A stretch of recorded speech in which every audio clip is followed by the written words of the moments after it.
So, morning, everyone. I think I know quite a lot of you. My name is Nick Schindler. I'm a general paediatrician by trade at the Norfolk and Norwich, and my time is split across paediatric emergency medicine for half my week, and general peds and paediatric neurology for the other half. So you've caught me on a neurology day today. I'm in clinic after this, and it's a joy to be able to sort of bring those two loves together. And we're going to talk a bit about functional neurological disorders. Now, for those of you who also do adult medicine, this might be a bit more familiar. I think it's a relatively newer thing to pediatrics. We like to be sure of ourselves before we adopt things from the big smelly world of adult medicine. And I think it's really certainly helped my understanding of a lot of sort of adolescent perineurology. And it's a domain that I think once upon a time used to belong to the psychiatrists, and now is really much more fallen in with neurology. And that might be in some parts to the degree of our availability, particularly in the east of England. Pediatric psychiatrists are hen's teeth. So you tend to find these young people in neurology clinics much more than elsewhere. But they present to emergency departments. And the idea of this really is not to give you a complete sort of in and out of FND or functional neurology disorders. It's very much to give you an idea of the emergency department view, what's useful for you to sort of understand, and where do we go sort of after that. So we're going to talk particularly about sort of three main manifestations that I think I see most often. There are others, but these are probably the commonest in young people. Functional tic-like movements, functional weakness, and dissociative seizures. And I think it's probably quite likely that those of you who see children regularly will have seen most of these, and you might have seen them in adults as well. And we're going to have a quick sort of explore of the sort of do's and don'ts of investigation, management, and referral from the emergency department point of view. I wanted to start with a little bit of sort of understanding what FND was, rather than doing that sort of whole history examination and then understanding bit at the end, to sort of flip it around. If any of you hate sitting through presentations, there's a wonderful graphic novel that was written by a fellow of neuroscience in Scotland called Not There. So if you're totally bored by all of this, but a graphic novel sounds your thing, go and look this up online. And I think it does a great job of explaining FND from a sort of patient experience point of view. I think the key is to maybe move away from what our understanding was 10, 15 years ago of functional disorders, of being something that was sort of psychological in nature, that was mental health primarily related, and to start to think of it as a disorder of function. So a disorder of function of the brain, so the work that the brain does, and as a result, because the brain controls everything that we do, a disorder of the function of activity. And certainly the website that this graphic novel comes from, neurosymptoms.org, very much describe it as a software issue. So if you think of the brain as a computer, that's an analogy we use quite a lot.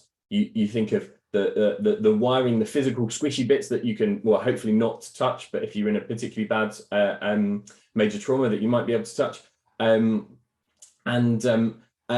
things that go physically wrong with the brain give us things like epilepsy or stroke. They're hardware problems, problems with the wirings, problems with the connections, disturbance to the physical material of the brain. But there's a lot of other purpose to the brain. There's a lot of other things that go on that we don't necessarily understand particularly well. And information has to pass from one area of the brain to another. And it has to be quite coordinated as it does that. And that can lead to software problems. And that's what we think FND is. That's what FND represents, is where the brain is structurally normal. There's no chemical imbalance. There's no sort of problems in those pathways. And yet messages don't get from one place to another, or they get there in a disordered way, or you might get sensory information that appears to have no correct origin. And we're familiar with some things like that. We're familiar with, phantom limb pain in amputees, and things that originate from the brain in that sort of process. But this is sort of helping us to understand patient symptoms that we've otherwise found it quite difficult to explain. There are positive diagnostic features of FND. It is not a diagnosis of exclusion. It is not I've MRI'd every inch of my patient and sent all the CSF neurotransmitters that are possible, certainly not from the emergency department, please. And therefore I'm left calling this FND. There are very distinctive features, some of which we'll go through in some videos that we'll see, that don't really look like anything else. And that's quite important. I'm not expecting any of you to sort of leave this to be sort of diagnosing FND single-handedly in the emergency department, but they're things to consider, and they certainly might sway the way you talk to your patients or the urgency in which you sort of escalate things. There are really significant mental health associations with FND. As I say, I don't view this as primarily a mental health disorder. I view it as a neurological one. There are people who disagree with that. But regardless, any chronic health condition, especially in young people, comes with significant mental health associations. FND is very stressful, and indeed it seems that stressful situations exacerbate FND. And that probably makes sense. If you're having a software issue with your brain, the more demand you put on it, the more you tax it, the more you're likely to see those problems. But it's treatable, and that's really important. But the treatment is very different than a lot of other conditions that it might mimic. And so it's important that we get it right. Okay. So I'm going to start you with a very brief case, and I wonder if some of you might have seen young people like this. So we'll call them Sarah. They're 13, and they've had a sudden onset of uncontrolled movements and vocalizations.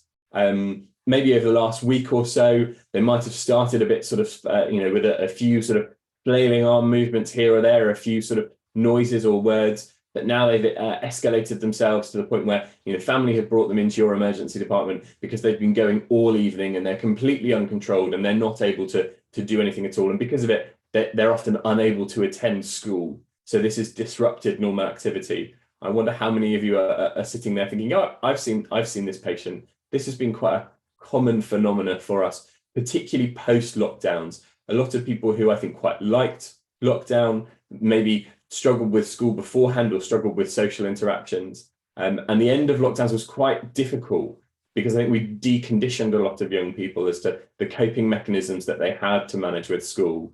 And that seemed to really exacerbate these sorts of episodes afterwards. And I've got a video for you from YouTube, and see what you think of this.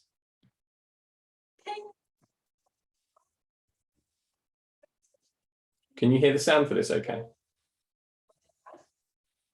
No, we can't. Oh, hang on. Let me reshare with it optimized for soundness.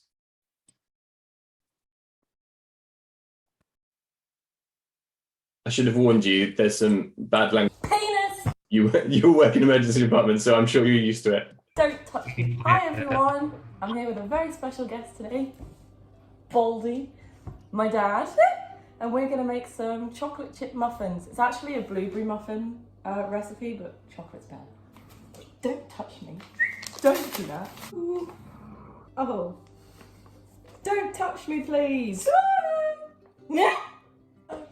Oh, look, there she is. Beans! Oh.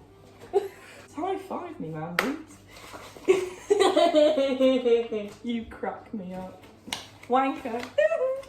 I'm going to stop there. Can I ask in the chat, what do you notice? What do you see in this video? What are the things that seem unusual to you? And then have to tab around to pick chat up. There we go. Comic timing. So giggling, abrupt jerks, dropping flour. Yeah. Stressed looking parent. Coprolalia. So coprolalia is the fancy neurological word for swearing with tics. Doesn't seem fazed by it. Different noises. Yeah, almost disinhibited. It has that sort of vibe to it. Said queer Tourette's. So that's the question. Tourette's is in the video title. Probably important to say this is not my patient, and I make a habit of trying not to diagnose people who are not my patient. But we're going to talk about some of the things that we've seen and see if they're consistent with a diagnosis of Tourette's or not. Labellin difference, yeah. Let's scroll on. So let's talk about tics. So lots of people think of tics as involuntary movement. The key to tics is that tics in Tourette syndrome, so classical tics, are voluntary, and that's really important in understanding. They are intentional movement, and they're done to relieve something called a premonitory urge. So you get an unpleasant sensation, like a kind of like an itch. Lots of my patients describe it as a sort of fuzzy feeling, or a feeling of tension, or a sort of compulsive feeling. But the movement relieves that unpleasant sensation. So because of that, people with Tourette's can drive a car, they can drive a lorry, they can go mountain climbing, they can do all these cool things because tics and Tourette's don't get in the way of intentional movement. So this young person is throwing flour while they're trying to weigh it out. That is something that's got in the way of intentional movement. So by definition, that is not a classical tic. That doesn't tell us whether this young person has Tourette's or not. They might have Tourette's as well. So we can't undiagnose them with that. But it tells us that that's not the cause of our problem. And that's quite useful because actually Tourette's management strategies are quite specific. And they're maybe not likely to help us in this situation. And I don't know if any of you have seen young people who look like this in department. I think that recognition that these don't appear to be particularly unpleasant. Yes, they're doing a YouTube video, yes, it's all sort of quite marketed. But at the same time, these don't look particularly unpleasant for this young person. Whereas tics in Tourette's are normally so-called ergodystonic. They're unpleasant. People don't like them. That's because they come with that unpleasant sensation. And so that's something to keep in mind when you see this. It's not a judgmental thing of young people. It's great that they're not disturbing them, but it makes them less likely to be tics. Most young people of this age, most teenagers can recognize their tic urge, their premonitory urge. Some people that struggle with it, so if you've got bad autism or lots of difficulties with sensory processing, you might struggle to identify your tic urge. But otherwise, by this age, most young people are able to note it. They're highly suggestible. So if I sit in clinic with my Tourette's patients and I scratch my chin and I do it for long enough, most of them will start doing it themselves because of the way those pathways work in Tourette's in their brain. They pick up sort of other people's movements and mirror them quite well. But they're also deliberately suppressible. If you ask someone with Tourette's to stop, they can, with concentration and a bit of effort, sort of almost physically sit on their hands and stop those episodes. And they wax and wane over time, they come and go. Whereas typically other rare episodes that we see like this might just progressively escalate over time. I put this slide in only to really sort of reinforce the fact that Tourette's is not just some people who have tics. Tourette's has a really specific set of diagnostic criteria to it. And I say that not because I want you to diagnose Tourette's in the emergency department, but really because actually I'd rather you didn't. I'd rather we were saying to people, well, this might be, and have discussions, but actually when I see children in our children's emergency department, I don't have the time to take the history that I would want in order to formulate a diagnosis of Tourette's. And therefore, I'm not offloading that role onto you guys. What's important is that you recognize things that you're going to have to manage, things that are an emergency, and things that are not. I think when a young person has significant episodes that are stopping them going for school, that could be seen as an emergency, but Tourette's doesn't normally stop you going to school. So it means we have to think of something else. So in this sort of situation, we might think of something like a functional tic-like disorder. You'll see lots of different terminology bandied about. I don't think we've come to a consensus of what we're going to call these things. But functional tics or functional tic-like movements or functional tic-like disorders seem to be our predominating ones. And the typical sort of phenotype seems to be sudden explosive episodes of tic-like movements in teenagers. Sometimes slightly pre-teens, but you don't tend to see it under 10. And it's a functional movement disorder. So it's a difficulty with the coordination of movement, and it has an impact on function. It gets in the way of things. It stops people writing. It stops people playing sport or doing activity. There seems through videos like this that you seem to be a bit of an influence through social media, but they're not the cause. There were articles sort of early on in the pandemic about TikTok Tourette's and what some of my colleagues called baked beans Tourette's. I think you'll have heard that young person shout beans at one point. There was a suggestion that the shouting of beans was almost a diagnostic tool for functional tics because it seemed to be a very learned thing. But unfortunately, people with Tourette's also learn new tics. So it's not something that you can use at the exclusion of all else. And it has overlaps with non-epileptic attacks. And I guess that's part of the most important thing for us. These tics episodes can roll into something that we've started to call tic attacks, which can be really quite disabling and continuous. And they're probably within the spectrum of non-epileptic attack disorder. And a lot of people have started, and Richard, I'm keen to hear your thoughts on this later on, to view at least a proportion of non-epileptic seizures as a functional neurological disorder. And how we understand that is quite helpful in how we then manage that. So what do you want to do about it in the emergency department? These young people come to you, they have a really stressed family, they're convinced that they're having a seizure or there's something sort of desperately wrong. What's helpful? I guess, depending on how, and this goes for everything, right? Depending on how sure you are of yourself, a positive diagnosis in this situation is really useful. I quite like seeing these young people in the emergency department because I go, right, I've seen this loads. I know exactly what this is. And that's great because normally they've met a half dozen other people beforehand who've told them they have no idea what's going on and everyone's really worried about it. So it's really useful if you can go say, well, I know what this is, I've seen it before. That can be quite helpful for the family. Then explaining it is really useful. Explaining it as a software problem in the brain. So it's not epilepsy, that's good news. But this is a difficulty with how bits of your brain send messages to other bits. I often talk about the frontal lobe, the bits that's you. This is the boring bit at the front that's responsible for impulse control and tax returns. And it doesn't, that boring bit doesn't really finish growing until your mid-20s, which is why maybe FND is a bit more common in young people and adolescents. And if that frontal lobe is not doing its job properly, if it's not organizing the rest of the brain behind it, the rest of the brain behind it can do some unusual things, like have spontaneous or sort of unplanned movement or vocalizations that we didn't want.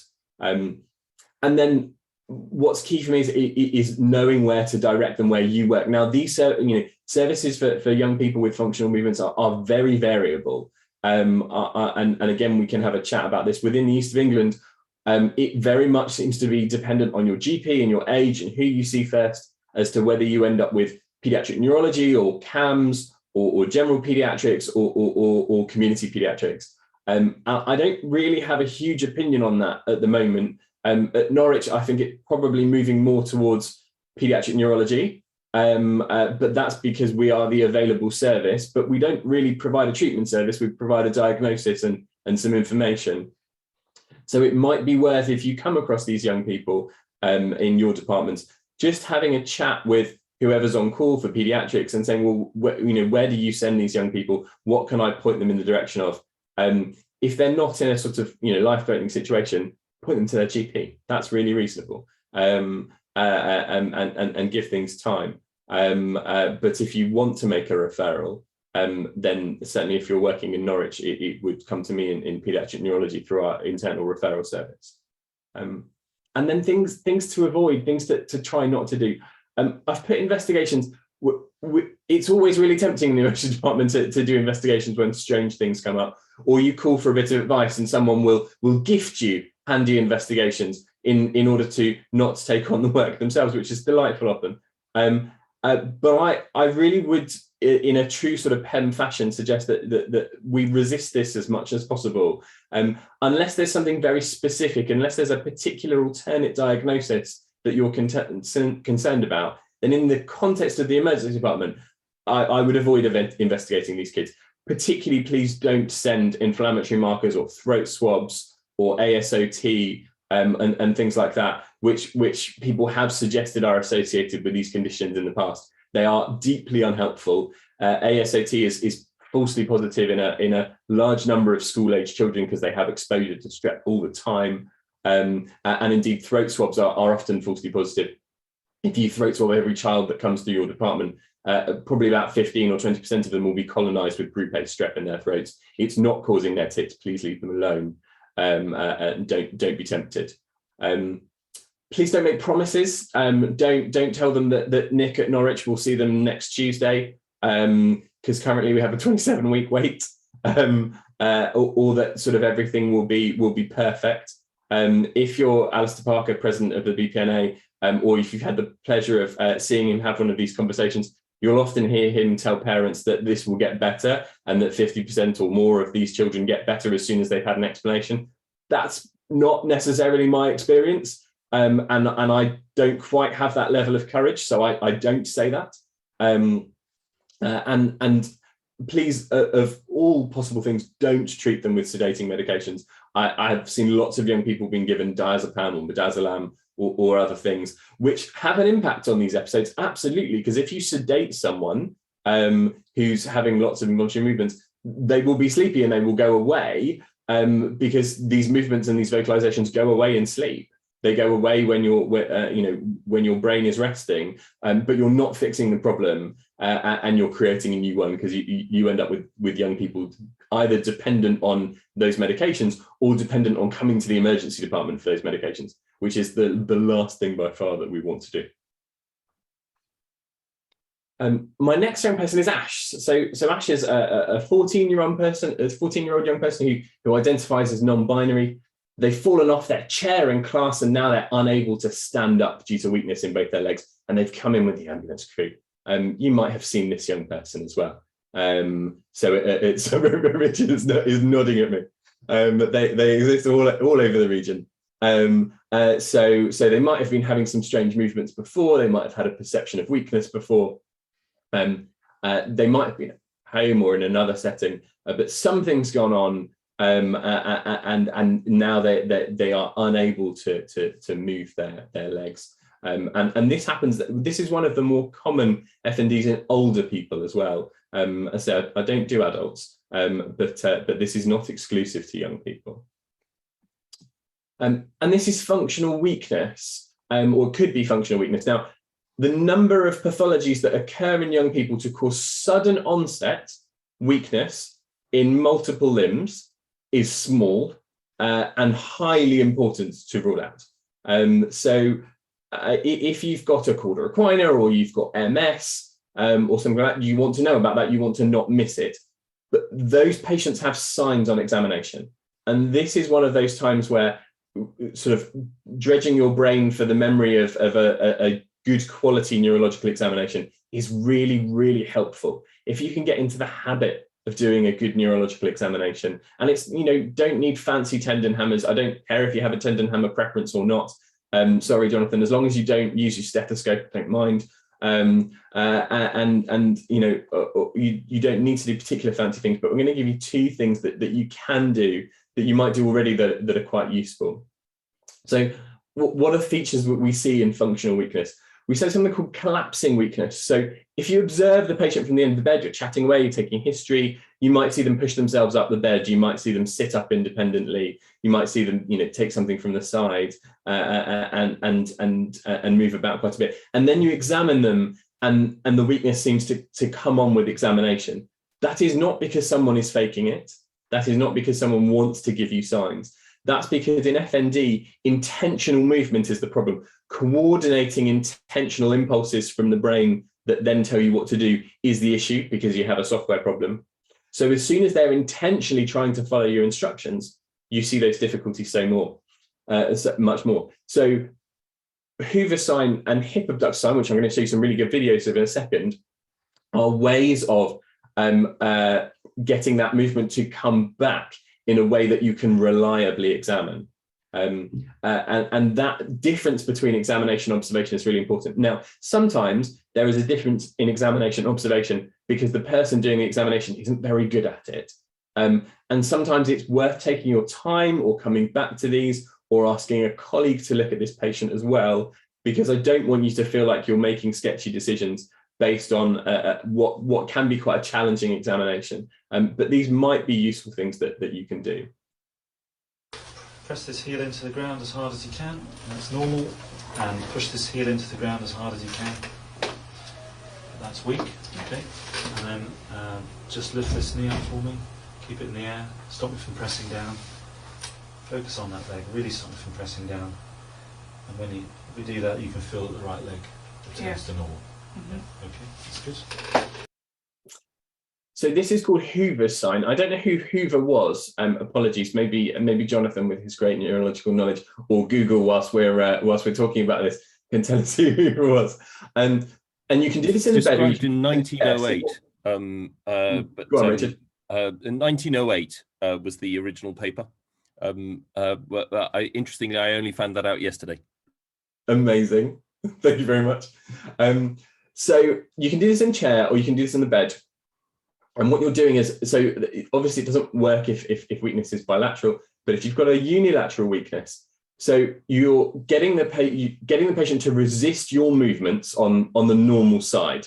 So they're able to resist you lifting up their leg, and they're able to resist you pushing down on their leg. You then examine the weak side, and when you examine the weak side in isolation, they find it difficult to resist you pulling up and difficult to resist you pushing down.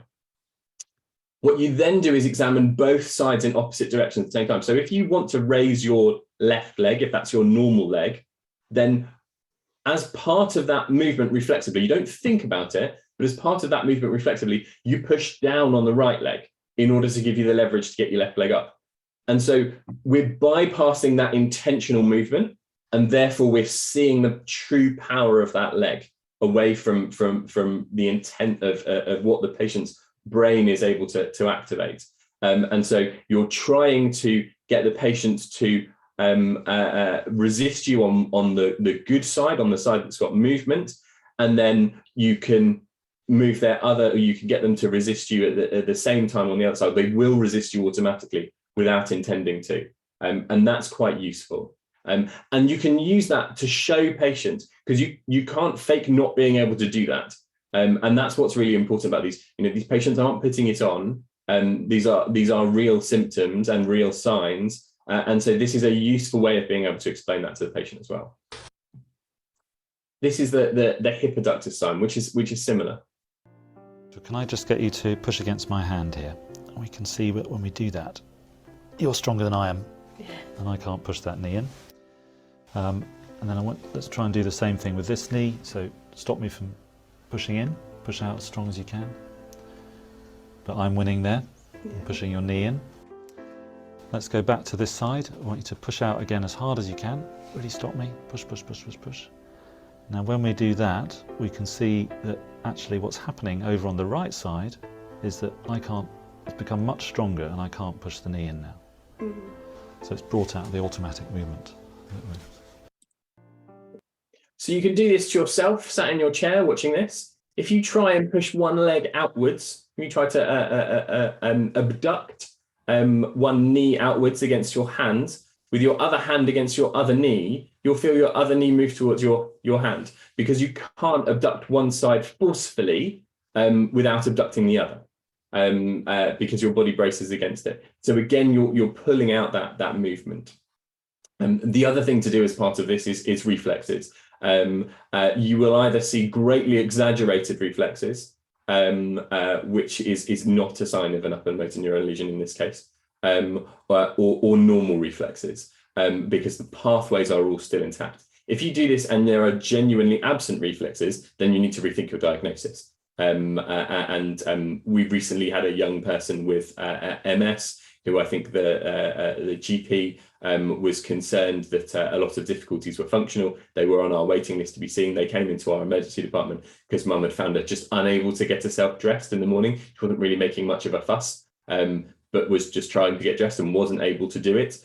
A very clever doctor who saw the patient, did the reflexes and went, I can't get your reflexes. Spent ages trying to do it, was really robust in the fact that they couldn't do it, and said, well, this is, there's a sign here that I would not expect from a functional disorder. Got an MRI the same day to really quite extensive demyelinating lesions, and with signs of old ones as well, and therefore able to make a diagnosis of MS. So can I just So these aren't simple patients. Don't feel like you have to go away and be great at all of them. But you will probably see far more FND than you will see of true neurological pathology, particularly in adolescents. So in the ED, what are we doing for these patients? Again, this is a positive diagnosis. There are positive signs. This is not a diagnosis of exclusion. If you can, explain it and speak to the patients. If not, then direct them to the neurosymptoms.org website, and I'll show you the link at the end. And again, redirect to appropriate services. Now, for functional weakness, those appropriate services are actually pretty good. So our OTs and physios are amazing with these young people. The mainstay of treatment is retraining intentional movement. And I normally explain it to my patients as being a tennis player. So if you're not good at playing tennis and you want to be better at it, you play more tennis.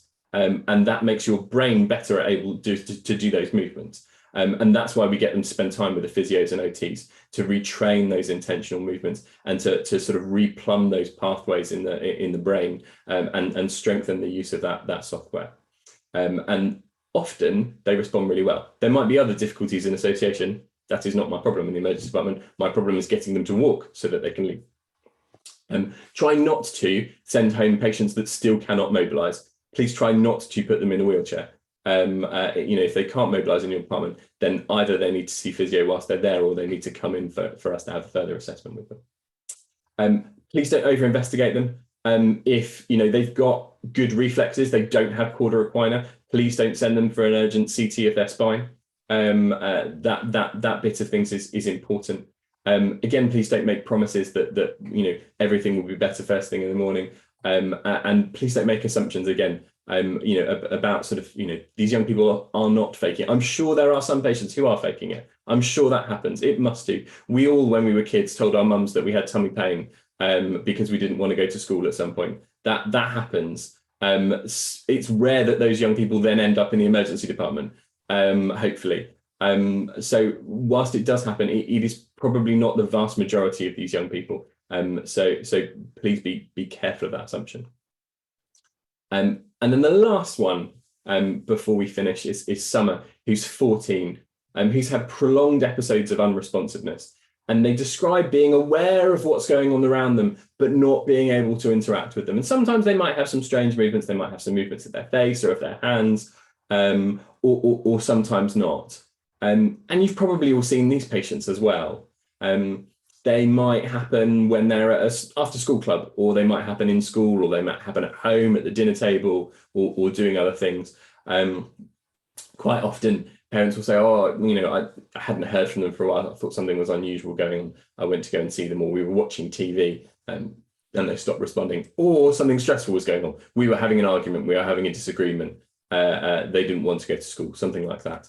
And then a prolonged sort of episode of dissociation. And these are dissociative seizures. For those of you who've done your BPNA PET1 training, you'll know that a seizure is any kind of episode. It does not necessarily relate specifically to epilepsy, which is why we still use the term here, but patients often associate seizures with epilepsy. So it's quite important that you're able to make that differentiation for them, or if you're not sure, to say, well, this might be epilepsy, but I don't think it is. There are other things that can look like this, and I think that's what this is instead. And what's typical of dissociative seizures is that they last quite a long time. They can come with or without movements. They can have unusual responses to stimulation, so they might push people away, or they might shout or swear at people, or sort of hide away. They'll resist eye opening if they've got their eyes closed. They'll turn away from people. They'll often have their head hidden if someone's videoing them. They might get some warning or some aura, or family might know when an episode is coming on. They get quite a long build-up. And young people often have great difficulty in describing attacks. They're often very vague around them. And that's probably because of the nature of these episodes. And if we go back to our software analogy, I liken these to having too many browser tabs open. So if you work on an NHS computer and you have too many browser tabs open, it slows down. If you work on an NHS computer and you have too many browser tabs open and you open more, it stops. And you have to wait quite a long time for it to start to work again. And that is a very crude way of understanding what the brain is probably doing in most dissociative seizures. It is doing too much. It's not that it's not doing anything, it's doing too much. And therefore it's not doing anything useful or intentional as a result, because it's slowed down. Its processing capacity has been exceeded. And particularly for young digital natives, that can be quite a useful explanation as to understanding these, and also understanding how to manage them at the time.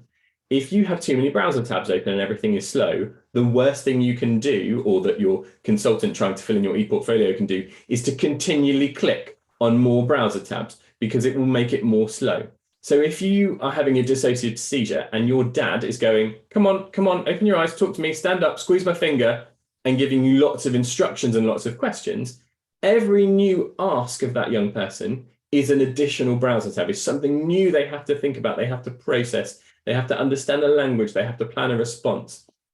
So if you're already at the point of dissociation, managing a response to new sensory information is really difficult. And you either get these unusual responses to stimulus or no response at all. And significantly, these have a significant impact on activity. They freak out schools. Young people don't sort of leave the house. They don't go to Tesco's. They can't manage to go out with their friends. They can be really quite disabling. In the emergency department, please video them. These young people are going to come to epilepsy clinics, and the most useful thing you can do for us is to get video. Have this chat with the family. If you do nothing else, get the family to video these episodes. It's really, really useful because, as we said before, young people find it really difficult to describe these episodes, and video is really helpful. I saw a young man 2 weeks ago who was having very strange episodes that he really struggled to describe. He has these wonderful, weird explanations of what happens before and how he feels during and after. It was all really unusual. Mum took a video and they're really clearly myoclonus. And he's had an EEG, he's got juvenile myoclonic epilepsy. The video is really key. From his description, when they came to the emergency department, everyone was thinking, what is going on here? This is really weird. The video makes the diagnosis. So you don't have to be right if you've got a video, because then you can show it to other people. And that's really, really helpful. If you can, again, explain and educate. But these young people, please do refer on. The last two, you might not choose to refer on. You might choose to go and see GP, see how things are going. But if young people are having prolonged episodes of dissociation, again, Richard might share an opinion with us in a little bit. But I would like to see these young people at least once in clinic, to see some videos, to do some safety netting advice, and to explore things. We in Norwich are very lucky to be about to have an epilepsy psychology service. We have 2 psychologists starting with us in the next month, which we're all very excited about. That service is commissioned for epilepsy and non-epileptic attacks, of which dissociative seizures probably meet the criteria for. So we do have a specific service for management for them. So please do refer them our way. Even if the wait is a little bit long, at least it gives us evidence for increasing our capacity. Again, don't over-investigate them. Don't promise them EEGs and MRIs and all sorts of wonderful things. Just refer them for assessment. You don't need to do those things in the emergency department. And please don't initiate medications. Don't give them buccal midazolam. Don't give them rectal diazepam. Don't start them on Keppra. We really need a robust formulation before we're starting to decide what we do with these young people. My final thing in all of this is that for some reason, and this is a relatively new phenomenon, those young people who have difficulties with their gender identity or their sexual identity seem much more vulnerable to FND. We don't know why, and there is no great evidence around why this happens. But it for me is just it's something to ask about, not because that we think one causes the other, but you may just sort of unpick difficulties that are unrelated that other people didn't know were there. This isn't a talk on how to have that conversation or anything like that, But be polite and respectful, but do ask those questions. You know, ask about gender identity, ask about pronouns. If you feel able to, you know, ask about sexuality.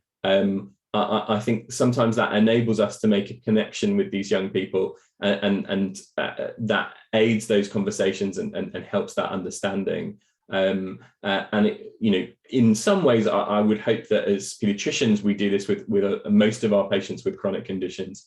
But actually, in this group, I think it's even more important. So please think about it and ask.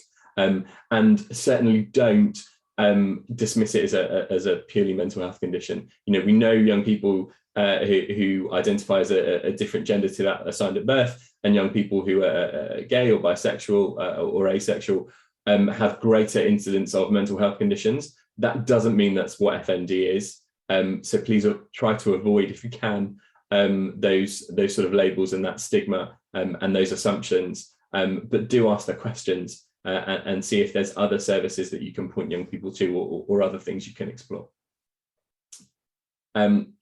This is a wonderful website. If you've not listened to anything I've said, go and have a look at neurosymptoms.org. Thanks, Richard. If you come across something that you think is a bit weird, and that you don't think fits any sort of neurological condition you're aware of, come on here, go under the symptoms tab and have a look at the drop down, and have a look at the various different forms of FND that they describe. If only so that you can ask about other things that often come along with it. So we've talked about these things as being distinct and separate entities. Often they come together. So often young people who have explosive tic-like movements will also get episodes of weakness or episodes of dissociation. So ask about them. Because you might make links for them that they haven't made already, and that can be really useful. So this website is great, and I refer families to this website all the time because I think it's got some good explanations and some good videos on it. And lastly, this is a picture of 2 organic turnips, because a picture of a non-organic turnip was both unavailable and philosophically impossible. Please stop using the phrase organic or non-organic. It is not helpful. It is quite judgmental, and we're better than that. Functional neurological disorder is a useful diagnostic phrase. It may not exist in your coding systems. For us on Symphony, you just type it in under neurological disorder other. Please don't use sort of non-organic as a way of describing symptoms, because it's quite unhelpful. And that's me. Thank you very much, Dr. Schindler. I think that was a very interesting talk. I certainly personally find these things very challenging when they come to ED. We have about 10 minutes for questions. There's been one question in the chat, which actually Richard and Jonathan have already put some comments about. How young is too young for functional neurology to be likely? That's a great question. I would say there's never too young, because young people are all different, but start to question it if it doesn't fit the phenotype. So if they're certainly younger than 10, but sort of if we're pre-teen, start to think about it more. And younger than 10, you really have to be quite robust in your assessment before you call something FND, just because it seems to be rarer. However, having said that, lots of young people of 4 or 5 or 6 will describe episodes that fit with FND, but we tend to go, oh, they're just being silly, and we move on with it. Those young people tend to, I don't know what it is about the 4-year-old brain, but it tends to do weird stuff and then move on with itself quite quickly without getting transfixed and fixated on it. That there is possibly something that needs a more sort of adolescent brain that likes to ruminate on stuff, to propagate FND in the way that we see, if that makes sense. Thank you. Does anyone else have any questions that they want to ask or put in the chat? Hello, I just raised the hand. I just wondered, when you mentioned one other colleague who will tell a family that the symptoms usually resolve with a diagnosis, I just wondered if there's much evidence for positive reinforcement being therapeutic like that, similar to, I guess, the theory, if you have a patient having a general anaesthetic, you tell them you won't get post-op nausea, the theory is they're less likely to be nauseous post-op. That's really interesting. I think Richard and Jonathan might be better at this than me. I've said maybe not just, but in isolated non-epileptic attacks, I think it might have more of a role. But often in functional neurological disorders, it seems to be a slightly more limited role. What do you guys think? Thanks, Nick, and thanks, Tracy. I mean, I think there's not any evidence base to say that, as far as I'm aware, but I have, like Nick said, heard of cases, particularly adults, where they've come in with functional symptoms, and then the clinician has said to them, well, sometimes these things get better, or perhaps has labelled it and it has got better. I've never seen a child get immediately better with a functional symptom, but there is evidence that supports the literature that around 80% of the children with a functional neurological disorder will recover by the time they reach adulthood, and that's based upon a longitudinal study in the north of England. That is to say that 1 in 5 children will still have ongoing FND as adults, so that's not an insignificant number. Richard, you probably have more experience than I do. Have you seen any instant fixes? Yeah. Well, what comes with experience is being less certain of yourself. So there's uncertainty with all of this. We get into the grey zone. So the one thing that we have to be really clear about and really sort of like quite black and white about is what Nick was saying about making a positive diagnosis.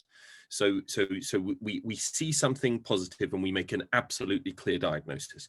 Now, everything after that becomes a bit more grey. So how you manage these patients, I think it's important to be reassuring, but that's only one thing that we will be doing. I think that working with psychological services, mental health services, physios, occupational therapists, all may have a role. Each of them will be doing something positive, which is may be helpful, but that particular single thing may not be helpful. And we have to be a little bit open-minded about what the underlying cause is. As Nick says, the sort of description of things as being a software issue, of course, is likely to be helpful in explaining things to the family. But if you're working in the emergency department and you don't feel comfortable to kind of go into the depths of those things, then sometimes it's just really important to be able to say, there are many things that can contribute to this situation. The good news is that with appropriate help, we can usually get you better. And as we sit here in the emergency department, we don't always know exactly why something's happened. And so you can get deep into conversation. Okay, so why is this more common in autistic children? Why is it more common in children where there are difficulties with gender identity? What about the children who have experienced trauma?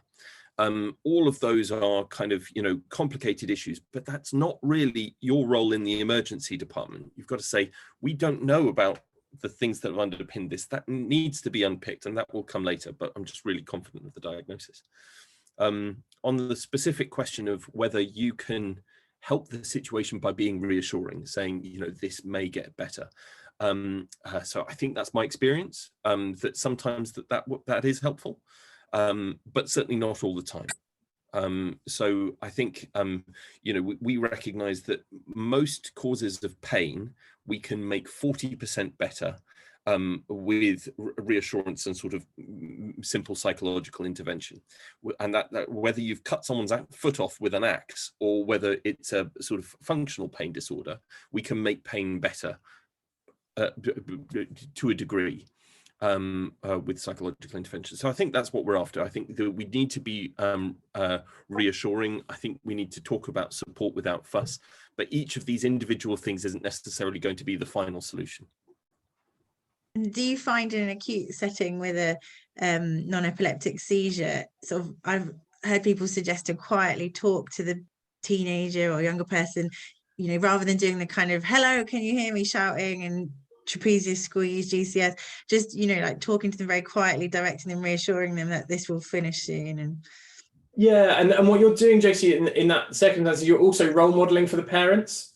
We're terrible, both with epilepsy and in non-epileptic attacks. We're terrible at someone sticks the oxygen on and someone's there timing, and there's 5 people around the bed. And obviously, for most of our young people who have epilepsy, they, a lot of them have seizures at home and they don't have oxygen and they don't have 5 people around the bed and they don't have the nurse in charge making a big fuss. And so what is useful is to role model the response that you would like parents to exhibit at home, which in these situations is often to be calm and to be reassuring for the young person. If your body is doing something that you don't want it to do, that is incredibly stressful. And that's got to be really unpleasant. And so calm reassurance around that is really important. I guess sometimes these things are as much an intervention for parents as they are for young people. Yes, these are a problem. Yes, they need investigation, they need management, they need appropriate services. But what they often don't need is the emergency department. So if you can show parents that you're doing things that they can do at home and that they're not having an intervention or an investigation that they have to be in ED for, that is really helpful. If every time these patients come through, we do bloods, we do other investigations, we make a new referral, we reinforce their feeling that regardless of what's happening for the young person, we reinforce the feeling for the parent that I needed to go to the emergency department because they've done all this stuff. And actually quite often we've entertained ourselves, we've made ourselves feel better, we've been doctors, but actually we haven't done anything in terms of affecting where the young person is. And I think we have to be quite strict with ourselves when it comes to saying, well, actually, is this blood gas going to help? Is this glucose going to, 5 minutes ago, they were sat up chatting to me quite happy. I've just seen them eat a sandwich. So actually, is a blood glucose going to help? Yes, I've got it in my APLS algorithm head that I always have to do one. But actually, if I know what this is and it's not a seizure, or it's not an epileptic seizure, then I can probably scale back on that. And I can sit and I can chat to the young person. I can be reassuring instead. Thanks, cheers. Thank you. I think we have one other hand up from Ash. Hi, Nick. Thank you. That was brilliant. I've got a couple of questions. So one, and not at all wanting to undermine the thrust of your talk, which is about making a positive diagnosis, which I think is brilliant, and ultimately what I want to be braver in doing, and why this talk has been so useful. But do you have a mental checklist of some of the mimics of functional neurological disorders that you just run through in your head when you see these? Just think, in the same way as when we see a bronch child, we just think, could this be myocarditis? Probably not. And you just thought about it. Are there things that you kind of run through? So the answer is yes. As Richard said earlier, the more experienced I get, the longer that list becomes. And that can be unhelpful in your certainty. The most important things I think that for me, and that I often go through with families in the emergency department because they are worried. They're worried that things are wrong. And the biggest things that worry people are: is this epilepsy? Is this a brain tumor? Or is this an infection?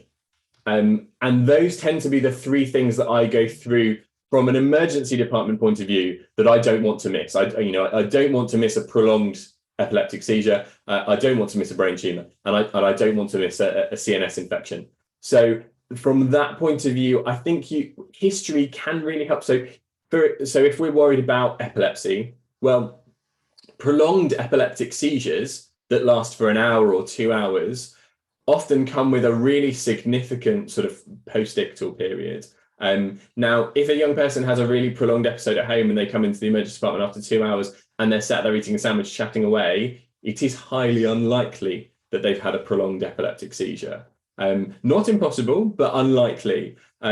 If they've got sort of movements of one leg and one arm, but not the others, again, doesn't really fit with the generalized tonic-clonic seizure. So those things are useful, but for those patients, video. And I say, I think this is unlikely to be epilepsy, but I'm not able to rule it out. If it happens again, please get me some video. And that's really useful because I can see what you see. In terms of tumor, brain tumor symptoms, unless they cause seizure, are progressive. So if you've got significant difficulty, either personality change or headache, secondary to tumor, it doesn't come one day and completely go away the next, which we often often see in sort of FND related symptoms. You know, go through your red flags for headache. Go through your red flags if any of you've been on the Head Smart website. That's really good for those. Go through them with the parents. If you come across something in there that makes it, you sort of ticks a box for you, please don't assume that just because this young person also has FND that they don't have a tumour. If they're waking up every night at 2 o'clock in the morning with a splitting headache and they're vomiting in the morning, well, okay, everything else looks like FND, but probably should scan their head. If they're not doing that, you can be a bit more reassured. And when it comes to CNS infection, I think Richard's probably going to touch on this in a minute in terms of neuroinflammation. Those young people are really, my experience of those young people who I've met, they are really unwell. You know, their symptoms don't come and go. They have really significant personality change and sort of mental health disturbance. They almost always have some form of epileptic seizure. And again, they don't have normal days. So if this has rattled on and off for a while, and you're getting some quite good time in between, if they're sat there and they're able to give you a really clear history and their behavior seems quite normal, they almost certainly don't have a significant CNS infection. And those for me are, I think, are the big three. Rich and Jonathan, if you've got anything else you'd add, that would be great. But those are the things that I go through in my head and I go through out loud with parents to say, you know, for these reasons, I don't think it's these things. Those are the things that I really want to know about the emergency department, and therefore I think it's safe for you to go home as things are at the moment.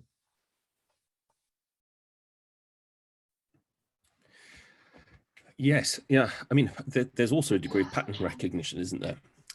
So your case of the bilateral lower limb flaccid paralysis. There are many ways that functional neurological disorders could present, but that's just a really common one. That's one I've seen really often. And so I know what I'm going to do in that situation. I'm going to go in and there's going to be talking and there's going to be a neurological examination, but there is absolutely going to be, I'm going to be getting the young person to stand up and I'm going to be holding their hands, and they will bear weight through both lower limbs and their knees will be slightly bent and they will be wobbly, and I will be giving them a bit of a push and pull and they will still be bearing weight through their lower limbs. But on the bed, I can pick up their limbs and drop them and they've got zero power whatsoever. So I've got a categoric discrepancy between what I'm seeing functionally, which is basically 5+ power, because you know, at my age it's quite difficult to stand up bending your knees for more than about a minute anyway, and what we're seeing on the bed, which is a sort of 0/5 power. So I've walked that path before. I know what I'm seeing. So there's nothing. There's no multiple sclerosis. There's no disintegration of the rostral interstitial nucleus of the medial longitudinal fasciculus that can provide that sort of explanation. It can't be a physical structural problem, and so we can make a positive diagnosis in that sort of situation. Some of them are quite difficult. Sometimes I see a patient who has a proximal muscle jerk, so just their upper limb quite proximally will sort of jerk upwards, and it's a very brief single movement that's extremely quick. And it may happen irregularly. It could happen all the time. We could see one jerk a minute, and actually, I find it quite difficult to discriminate myoclonic jerks, potentially with kind of cortical seizure activity as the cause of those, from a functional or indeed tic-related disorder. So sometimes I need to ask the neurophysiologists to stick a muscle electrode onto the deltoid and record how long the muscle twitches for. And if it's for less than 100 milliseconds, then I conclude it's probably myoclonic, and they've probably got me an EEG at the same time. And if it's longer, if it's 300 or 400 milliseconds, then we know that it's a volitional movement. And so we get to the point in that regard. So some of these, despite having seen it often before, I find it difficult to discriminate a functional neurological disorder from an organic, and in which case I need to do further tests. Sometimes we see videos and we're not certain We can say, oh, I'm 70% certain that this is this, but so we pull together colleagues and we have expert case review and we look at the video together and we try to get to greater certainty. So it may not be possible for you to make a kind of, confident diagnosis in the emergency department, because for all of us, there are situations where we're not certain. But it's just really important when you can be certain that you kind of like, come down, on the with a kind of helpful conclusion that then enables you to provide the right treatment for your patient. Yeah, I think you just keep those in mind. And if you are ending up to refer that patient to paediatrics or neurology, just say that it's just in a differential and you consider these things, and that's fine, isn't it? And then, like Richard said, we often end up doing investigations anyway in these children. Depending on your department, yeah. If they get to the surgery neurologist, they will get their CSF rhubarb and their MRI brain. Hopefully, if they get to general pediatrics, we might be able to defer that. It's one of the greatest tensions in my life is the neurologist brain and the PEM brain, which really don't respond in the same way to rare conditions. But thank you. My last plea in all of that really is, when you do refer these children on, please try to give as much objective information as possible in that referral. If you send me 2 lines that say, this child is having uncontrolled movements, then you're probably going to get an email from me to say, thanks, that's really lovely. Can I have some more details? So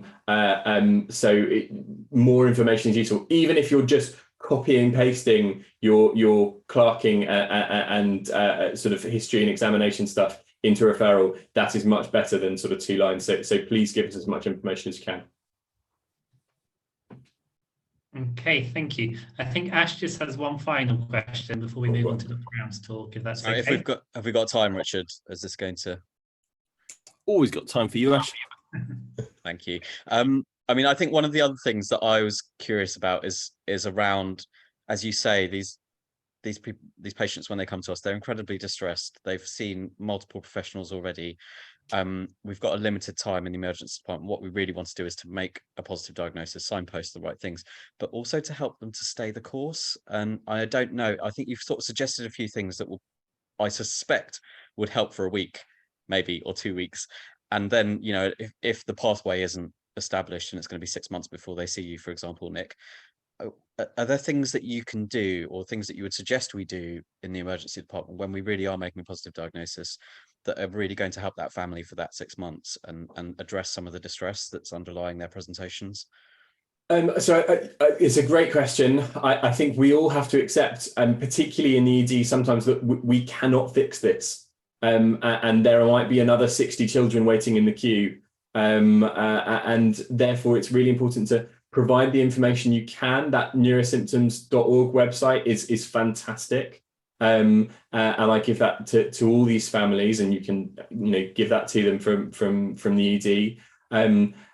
But probably to explicitly have this conversation, say, what, as a parent, this is really stressful. It takes over the whole family. It can be really difficult. You've seen how we've managed it here today. We've been calm, we've been supportive. This is horrible. It's impacting on function, but it is not dangerous in that it's not going to suddenly deteriorate. Child's head's not going to fall off. And that's quite key. I try to avoid saying, if anything changes or you're worried, just come back to us, because actually I kind of don't want families to do that in this situation. If I've seen them and I've made a confident, positive diagnosis, I don't want them to think that every time they're in crisis that the solution is to come back to the emergency department. Sometimes if there's a significant element of mental health difficulty, so there might be depression or there might be significant anxiety, there might be some self-harm involved, then pointing to those resources, and hopefully you'll all have good leaflets on access to those resources. Whether they're accessible or not is in some ways not our fault or major problem. But share those resources quite liberally. But I think with doctors we want to make things better. But actually, from a PEM point of view, it's really important that we know where our boundaries are. Because if we provide the additional service that no one else is, these young people will continue to come back to us, and we are probably, especially in midwinter, not the right environment for that.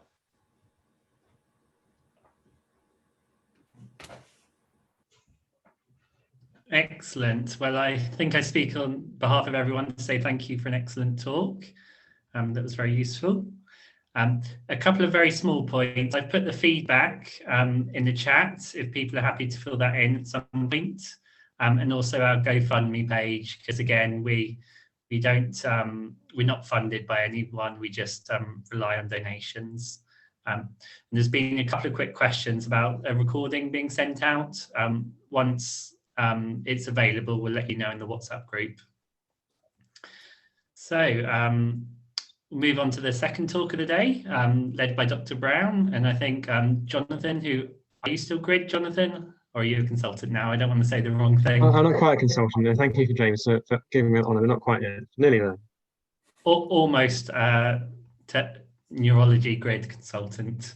But I believe you're going to be talking about acute encephalopathy, which you've written a paper on. We have, yeah. So, and I'm going to rope Dr. Schindler into this one as well. So, my style for this particular hour is going to be a sort of interactive discussion, which will largely be between myself, Jonathan, and Dr. Schindler.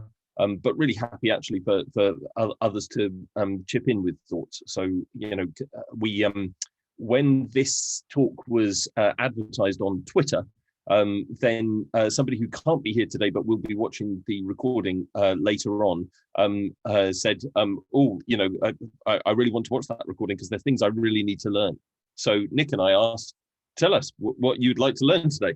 And so she put some sort of interesting questions for the talk that Nick's done already, and was keen to know more about how to investigate encephalopathy in the emergency department, and sort of, you know, what investigations we missed. So what we're going to do is I'm going to throw out some sort of clinical scenarios, and we'll see how Jonathan and Nick might address them in the emergency department. And what we will be referring to as our sort of resources are, number one, the Royal College of Paediatrics and Child Health DCON guidance, which DCON is short for decreased consciousness. So it's quite nattily named. So if you're in the emergency department, you're thinking, I went to a talk about this 18 months ago and Richard Brand was wittering on about something or other. How do I find that thing that he was talking about? Then if you just remember DCON and you put in RCPCH DCON into your browser in the emergency department, then it will pop up with the PDF of the kind of infographic that takes you through everything that the Royal College thinks you need to know about investigating the decreased consciousness.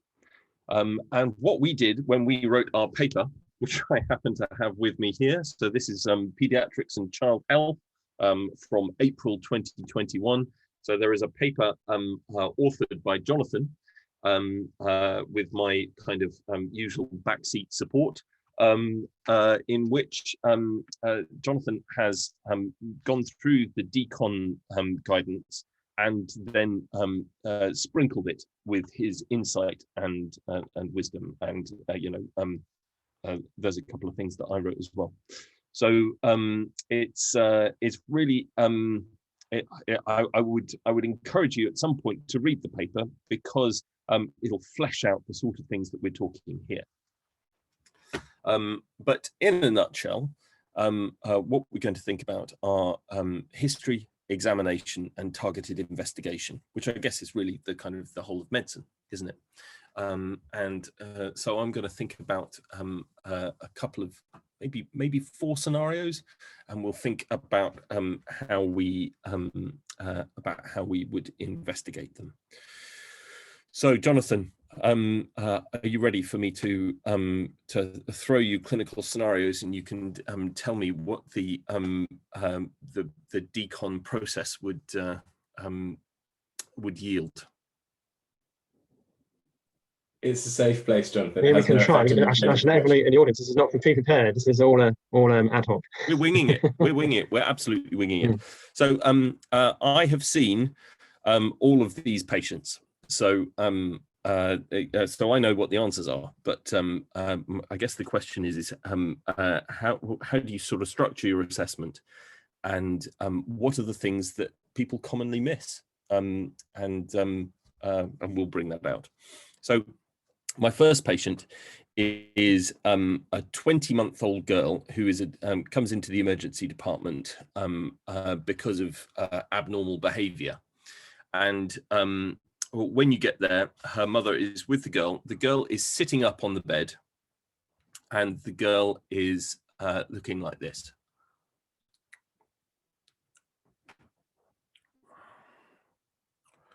And her mum says that she looks like she's drunk, and she really does. She looks like she's drunk. What would you do next, Jonathan? Well, I'd also take a detailed history and examine the child. Yeah. In particular history, I guess I want to know about her background history. Is she normally developing child who's fit and healthy? You are told she is, yes. Yeah. Has she had any recent illnesses? Any kind of recent febrile illnesses or infections you know about? So she's had coughs and colds and runny noses of about the usual frequency. And vaccinations up to date? Vaccinations? No, she hasn't had any vaccinations. No vaccinations at all. No vaccinations at all. We'll save that aspect for later. And I'm assuming she's on no regular medications. She's not on any regular medication. No. And are there history? Is there any family history of any relevance? I guess there's any history of neurological problems. They deny any relevant family history. And there's no on your e-care, e-system, whatever you use, there's no social care flags raised or child protection concerns in previous. No previous child protection concerns at all. All right. So far we know it's a 20 months old. She's basically fit and well child. She's just, we don't even know how long she's been behaving abnormally for. Do we know? Yeah, it's been a few hours. Her mum she'd been unwell in the afternoon, and mum has brought her in at about 8 o'clock at night, because when she was putting her to bed, she thought, no, I don't really want to put her to bed when she's like this. So very short history. There are no triggering events, no kind of triggering episode, nothing obviously causing it. Just a bit of a runny nose. And she'd been eating and drinking normally throughout the day? She had up until sort of mid-afternoon, but she hasn't been drinking much since mid-afternoon. All right. So I mean, just from the history then, there's not much information there to tell you, other than that she's got an infection, had a fairly rapid onset of being unwell. And I haven't examined her yet, but from the informal observation, she's very different to her normal self, and your demonstration illustrated perhaps ataxia. I'm not quite sure what that is, ataxia or excess of sleepiness was there. Yeah, so it is quite striking. She looks quite she's quite wobbly when she sits up. She's almost having difficulty keeping her eyes open, so she's kind of like rocking around, just sort of trying to keep her eyes open but looking a bit woozy, and just a bit kind of she just literally looks like she's had 5 pints. And how did she respond when I approached her to examine her? Yeah, so she's still sitting up, but she's not very interactive with you. So on an AVPU scale, where is she alert? I mean, I suppose that she's a voice. Probably a V, isn't it? Yeah. And I'm not missing A, B, C, D, E, but it sounds like the fact she's sitting there, the eyes open, is probably okay in terms of airway and ED type stuff. Yeah, exactly. Yeah, so she's sort of, for someone so woozy, it's quite surprising that she's still sitting up, but she is. Yeah. But it's her E, isn't it? Also, a D and an E are the problem here. And then anything about, is she fixing and following when the eye movements, when she's briefly opening her eyes? You can see intermittently she's fixing and following, yeah, but there's no abnormal eye movements in the background in particular. It's not like they're fixed or anything like that. Any obvious weakness, or she's generally weak, but any focal kind of weakness you can see? No focal weakness at all. And in this age group, reflexes and whatnot, there's not really too much to worry about. To be honest, we might try and do reflexes, but it might be variable what we find. Yeah. But do you find any particular signs like Babinski sign abnormal? No, no. You just you're just struck by how wobbly and woozy she is. No signs of trauma or rashes? No, no signs of trauma, no rashes, skin's perfect. And observations wise, you haven't mentioned that, but she's not febrile, she's not particularly tachycardic. Blood pressure's holding up. okay. Well, it's all in all. So you basically this is quite a worrying presentation, essentially, isn't it? Because the child is basically normal. It's not stable. Okay, they could be a bit tired, but it sounds, because it's past their bedtime, it sounds a lot more significant than us a tired 20-month-old. It sounds this child's got an acutely deteriorating neurological status. Exactly. So, exactly. And it's although quite it can't be too... put a name on it, isn't it? So you know, we sort of, you know, we sometimes bumble around with kind of like there's a woozy child in the emergency department, but you know, actually we can name this, can't we? Can we say this kid is encephalopathic? And that sometimes helps for us then to focus our attention on the sort of process we should be following. So it's a differential is very wide, isn't it? But you have this kind of prodrome of stuffy nose, so your infectious causes is possibility, or your parainfectious presentations is also a possibility, but more urgent to consider infectious ones. So I feel free to disagree, but I think at this point most people are going to proceed with some basic bedside investigations to look for infection. Leading where you're going. Yeah, no. So I think this is because, you know, in the emergency department, actually, you don't know where Richard Brown is going, do you? You kind of you want something that's comprehensive, that means that you're not going to miss serious illness. So I think it would be, you know, if I said, I think we're going to send the TUB3 mutation here, and this is going to yield, then that's not terribly helpful, actually, in the emergency department. So I think following the RCPCH guideline, we can start with our basic ones, can't we? So we can start off with a blood test, so things like a blood gas, which will tell you about CO2 or any kind of metabolic derangements immediately. Their lactate is all going to get these answers back quickly, and the glucose is going to come back quickly as well. These things are all likely to be normal, one would assume. And then you can also send off your laboratory tests for your electrolytes and your blood counts and your infection markers in the first instance as well. The guidelines will also just send things like ammonia too. Now, I don't know, in my personal practice, this isn't really normally done, mainly because of the practical issues, but obviously it should be. Yeah. Okay. Absolutely my plea for this. I sat here thinking about it. If you do nothing else from the emergency department, send a glucose and send an ammonia. It's so helpful to have that early, because if it's normal, if it's been sent well and it's normal, you put your cannula in, you get your free flowing ammonia sample, someone walks it down to the lab, that is then really helpful for all the stuff that comes next. It's not a fancy test. It's not, you don't have to be particularly clever to think of doing ammonia, but it's really, really useful to when someone then looks back at this early admission to go, right, the ammonia was normal, or the ammonia was 400, and then we've got a route to go down. Yeah, thank you. Yeah, so that's really helpful. So anything else from the preliminary part of the, are you seeing the decon guidance in front of you here? Yeah. Yes, we can add sheet. Say again, what was that, Jonathan? We can add sheet. Yes, yeah. So core investigations, capillary blood glucose, blood gas, lactate, urine dipstick, glucose, electrolytes, liver function tests, full blood count, blood culture, and ammonia, and saving 10 mils of urine for later analysis, including toxicology. I suppose this is what I think is probably the case is that if we were to ask this whole group, in fact, let's ask this whole group, let's do it. I'm going to do it. So I'm going to stop sharing.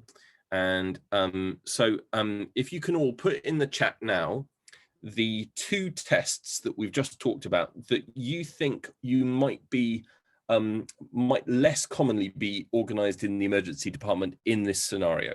What do you think are the things that people often omit from that particular group of tests? Go for it. Everybody stick 2 tests in the Okay, yeah. So ammonia is winning at the moment. Ammonia and urine for later. Ammonia, good. Urine safe for toxicology. Ammonia, good. Okay, so we've got at least 10 answers so far, and easily the things that people recognize from that list that they're going to save for later are that they think would be missed at the first assessment. Easily the things that people think would be omitted are ammonia and urine save for toxicology. So that's quite interesting. You send your ammonia and it actually comes back normal here. It turns out that's not the teaching point for this one, but interesting, that, isn't it? Rather than save the urine, you send it off for toxicology, and 3 weeks later, when you're getting your results back in, the urine toxicology also comes back normal. So it turns out that wasn't the teaching point either. But urine toxicology and ammonia are very important parts of the investigation process. So Jonathan, into the differential diagnosis then. So we've sent off all of those bits and pieces. Nothing particularly has come back abnormal so far. What would you do next? The child's an ED currently, so the child needs to be admitted to a place of safety, and what depends where which hospital you're in, where this is. I mean, the GCS is compromised, so some hospitals have put this child in an HDU setting. Most EDHs, I'd imagine that's the place the child will need to go to. In some tertiary centres, they might be accepted on the ward. So you're going to observe them, and I guess you get to wait for these tests to come back. And the question is, do you want to proceed further treating at this point for infection? Because this is the most kind of worrying thing that could present in this way. I think most people would have a very low threshold to put this child on some antibiotics. Then, of course, the question is do you do an LP before that or not? Now, it's not safe to do an LP in this situation by the sounds of the description. The child's it's got a fluctuating conscious level. Doesn't really matter about scanning them or what. You're just not going to do. So you're going to start them antibiotics and omit them. Can you think of any resources that our audience today might be able to refer to about when it's safe to do a lumbar puncture? So there's a nice guideline on meningitis, and it has a nice list of contraindications to when not to lumbar puncture. Unfortunately, my article is not open access, is it, Richard? So okay, fair play. So yes, but your article has provided some useful resources on that, but they are, as you say, drawn from other authorities. So but I think the decon itself has a list. The decon RCPCH guidance has a list of things itself. But yeah. And in terms of antibiotics, also going to make sure this is a coverage suitable for a third generation cephalosporin, an antiviral agent, cyclovir, and then typically a macrolide as well. You'll follow your local policy on that. And then really with infection covered, because of the other causes that the causes seem to be excluded that we can quickly exclude, we don't think there's any acute evidence of poisoning. There's no external suggestion that this child's had an injury, although you may consider doing a CT head when you can to make sure it's not a non-accidental injury. And there's nothing. So I think the question of imaging is probably is almost the last thing here that the emergency department's team will be sort of like having a hum and haw. So we talked about, are we going to be doing the kind of antibiotics and lumbar puncture side of things? What about imaging? I mean, it's hard to, from this description, I don't be happy with this child on a CT scanner right now because they're not really stable, but it depends. You know, that clinical gestalt when you're there, to some extent, how stable you think they are. And if they were clinically unstable, but you still didn't know what was causing their decreased consciousness, then because there's still that question about neurosurgical intervention, isn't there? You know, I can't put this kid in the scanner because they're too unstable, but the only thing that will fix them is the neurosurgeon. So the team here probably are going to want to know whether they should be scanning this child. Nick, you've got your hand up. Yeah. My normal level of attention span has got to this point. So yes, that's hopefully you're all sat here thinking, am I going to CT this kid or am I not? And I think in practice that's going to be a discussion between the paediatric team and ED. And I think my normal practice in this situation, Jonathan, you're absolutely right. So are they fit for a scan? CT head is pretty quick. And I think we often sort of give it a go. The conversation that I think most of you will have had at some point in history is you call up radiology and say, I want a CT for this child and they're 20 months. And they say, oh, could we do an MRI? And you say, that's great. If you can get me an MRI in the next half an hour and facilitate it with this child staying still, then I'd love an MRI. But in practice, getting a CT can be quite useful. It's going back to the LP question. Don't use your CT to tell you whether the LP is okay or not. It can't do that. This child has a decreased level of consciousness. But in terms of, they're 20 months, is this a non-accidental injury? Have they got a big subdural? In terms of, have they got a massive tumor in there? Or is there hydrocephalus? I think that for me, I'd be CTing this child on their way from ED to PEDS. For those of you who've ever worked at Norwich, there's about half a mile between the emergency department and PEDS. And if you want to stop over for a wee, then you might as well stop at CT on the way. And then they can, unless they're deteriorated in any way, they can go on to HDU rather than back to resus or wherever they've been sitting. So we've done all of the initial bits. We've started the child on antibiotics. We've had to think about lumbar puncture. We've had to think about imaging, and thus far we've got nothing abnormal, but the child is still woozy. So Dr. Brown walks in, gives you all that look, and then Dr. Brown says to the family, right, this is going to be structural, metabolic, or genetic, because I like to keep things wide. What tests might I request at this stage?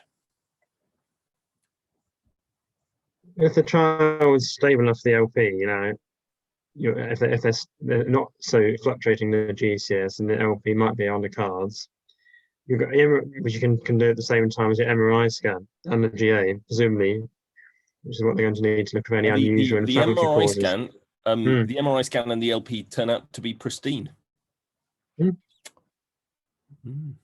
Well, very quickly. yeah. So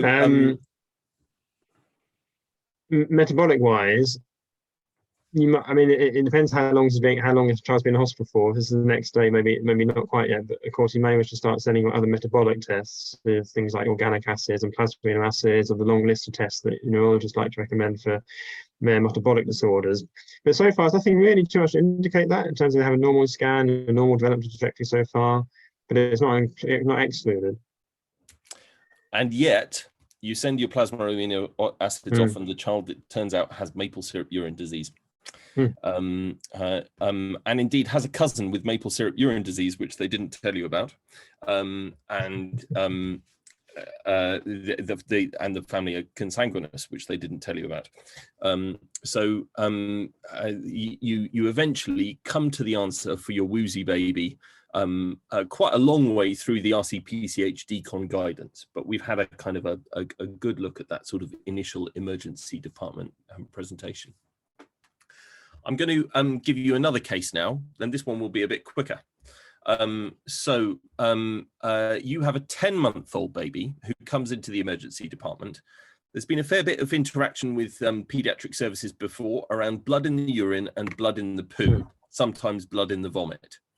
And it's a 10-month-old child who's developing well. And the child is sitting on the bed and is kind of woozy and looks a bit like this. And you think that child looks like they have had 5 pints, but they're still sitting up.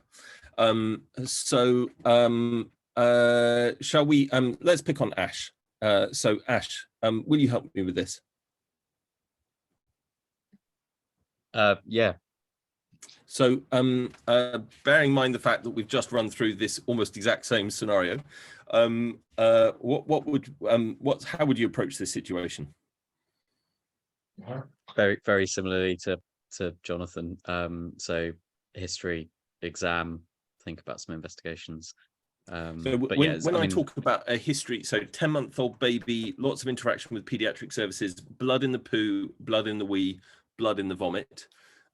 What sort of things cross your mind? Blood in the brain. Blood in the brain could be. Okay, so you are probably going to be sticking this kid in a CT scanner. Fair enough. Yep. There's no blood in the brain on the CT scan. Okay. I mean, I just go back to the beginning. I mean, I think I'd sort of same approach. So as long as they're safe and they don't need any immediate resuscitation, and let's take a good history and take a good history, examine the then, patient, and then send off some of those tests. And which tests would you not forget from your RCPCH decon guidance? So certainly not the ammonia, because the ammonia, it turns out, is normal. So you get the result back 15 minutes after the patient hit. So in fact, you've got your ammonia back before you put them in the CT scanner. So the ammonia is pristine. And it's not a hepatic encephalopathy. The liver function tests are normal. The INR is normal. Dr. Schindler, with your cynical consultant brain, when someone tells you about blood in the poo, blood in the urine, blood in the vomit, what crops up in your mind? I'm wondering about factitious and induced illness. Yeah. So which of these tests then are we not going to forget from our RCPCH decon guidance? Oh, that's a good question. I might have to go pull it up. So the child is woozy, is sort of looking like they've had 5 pints, and we've got urine toxicology coming in on the chat. So this patient was poisoned by their mother with tramadol, and there was significant level of concern actually about fabricated induced illness before they presented to the emergency department in this regard. And so it was a shame actually that that hadn't been taken to its logical conclusion and with the child kind of actively protected. But this was obviously a criminal investigation. And so the child was intubated and ventilated actually, and was ultimately absolutely fine. But the cause of this encephalopathy was tramadol poisoning. So a different clinical scenario, but actually a very similar clinical presentation. So the same sitting up, woozy, drunk-looking baby, which I have to admit, I think I've only seen twice in my career. One with maple syrup urine disease, one with tramadol poisoning demonstrated through the urine toxicology. And that was a criminal prosecution. And so I'm kind of done training with the police force actually about that case a number of times over the years. So different clinical scenario now. Richard, I'm just wondering if before we move on, we can pick out a few of the questions from the chat. Yeah, absolutely. So there's one that says, why is blood in the poo, urine and vomit a red flag for FII? And I guess that just goes back to some of the things we talked about earlier is, what else causes blood in poo, urine and vomit? So either they've got a bleeding disorder, which you'd expect to see clear and early evidence of elsewhere. You tend to get sort of purpura or very easy bruising before you get blood in other bodily fluids, or it's FII. I can't really think of anything else that would cause that combination of things. And it's also looking at it the other way around. If the question is why is blood in poo, urine, vomit a red flag for FII, actually, we just turn the question into a statement. So blood in the poo, urine, vomit is a red flag for FII. So there's published literature that tells us that FII quite commonly presents with that problem in babies. So so when somebody tells you about blood in the poo, blood in the urine, blood in the vomit, then it's very important to look for objective evidence of that, because it's a well-recognized and well-described presentation of fabricated and induced illness, but not of tramadol poisoning. So that's a sort of a kind of separate issue. The question here about so Josie, of course, if you haven't got any blood, then it doesn't exclude an organic condition. And I'm not saying that all children with blood in the poo or wee or vomit have fabricated or induced illness, but it's really important that you hold it in your differential diagnosis. So if someone tells me about those things, then actually, to be honest, it's one of the top diagnoses for me. So I very rarely see serious causes of blood in the poo or blood in the vomit, but actually the single thing that is most likely to be lethal to the child is inflicted injury in that situation. So we got to bear that in mind, but appropriate levels of investigation. It isn't diagnostic of itself.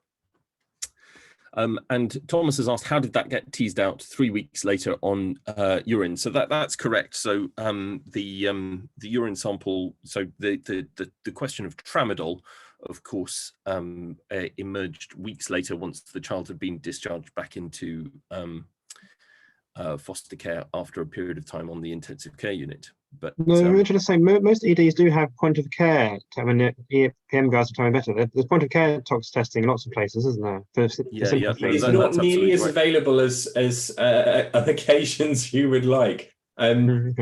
Josie, you might know this better than I do. At the NNN, I've remembered going to ITU to beg for the little tox sticks, but they're often a sort of black market currency. They're not massively easily available. Yeah, I've not come across them in Norwich, and I think they just say opiates on. I don't think they categorize, but yeah. Yeah, so Lisa, you got your hand up. Lisa. Only to say we do have them at Addenbrooke's. We do use them. The reason people are often cautious is because we don't want to be putting stuff down to that when there may also be other issues. It happens a lot with teenagers who come in drowsy. Are they drunk? Have they taken something? Have they got a head injury?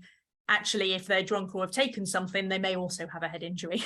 So that's the reason people tend to keep them locked away and used for more judicious use. But they should be available in most emergency departments, I would hope. And it works just like a urine dipstick, and it lights up with various substances. The opiates are not specific, though. You're right, Josie.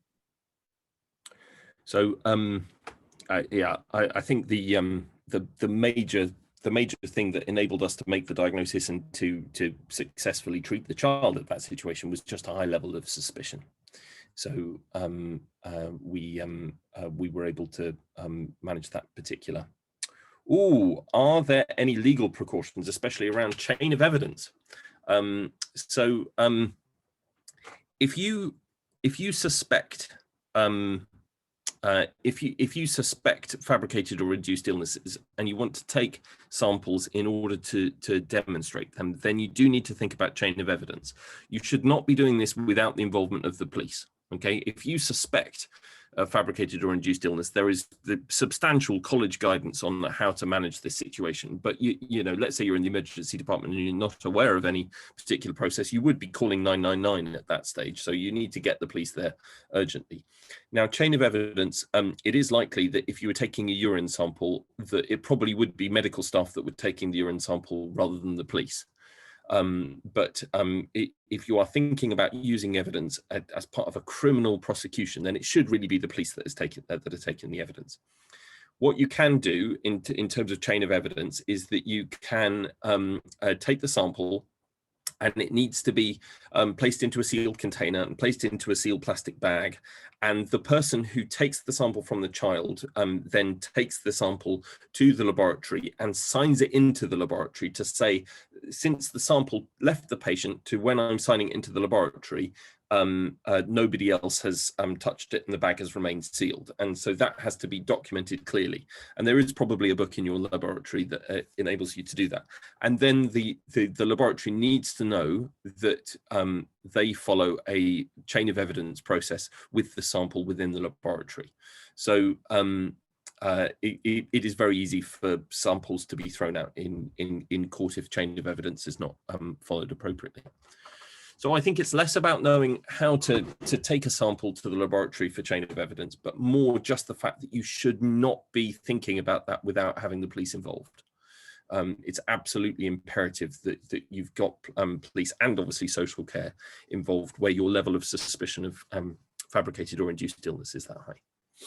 And I think that can be really problematic in the ED, that sort of speed of decision making. And then the police can often, depending on who you get, can be wonderful, can be really awkward. And so it's a group collaborative decision. I wouldn't expect that the registrar or the consultant running resus on their own to have to sort of manage that. That would be a team effort between PEDS and ED to have a discussion about how we go about that and what we share with the parents and things like that. That's great, yeah. Right. I'd like to move on to a different case now. We could, so let's say that Dr. Holland, you're in the emergency department again. Your patient with the woozy episode has just left, and a 14-year-old boy comes into the emergency department and he's really sick and he goes to resus. He's unconscious, his blood pressure is very low, his capillary refill time is very poor, he's shut down peripherally, he's very tachycardic, and he looks extremely unwell. How would you approach that situation? This is quite a different case, isn't it? This is a very unstable trial. To clear, there are much other priorities beyond the investigating cause of decreased consciousness at this time. So you're going to kind of follow APLS principles managers. So you're hopefully going to have a large team of people with you, or some kind of paediatric emergency resus call by the sounds of this child.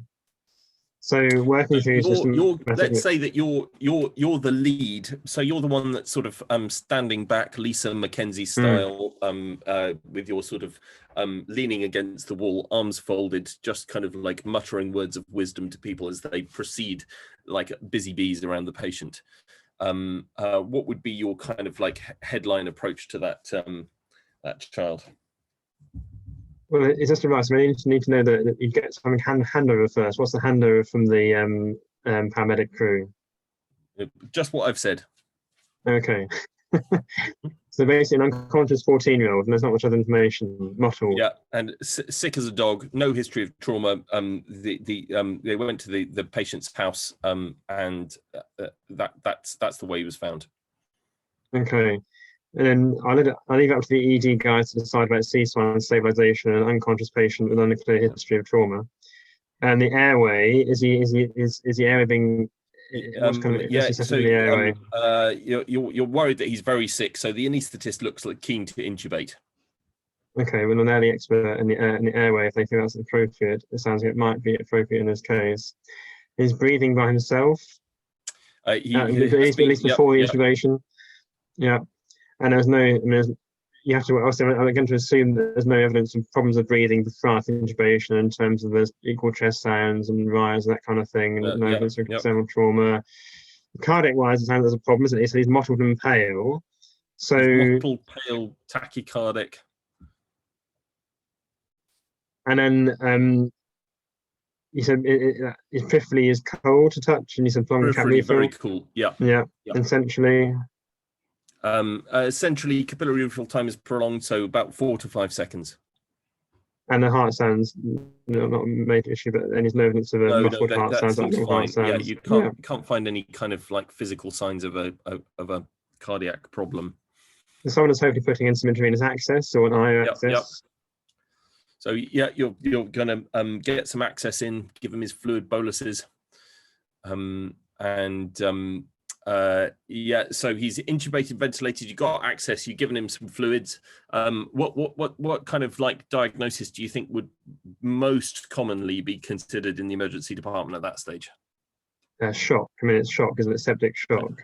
Yeah. So people are worried about septic shock. They've noted he doesn't have a fever, but antibiotics have gone in.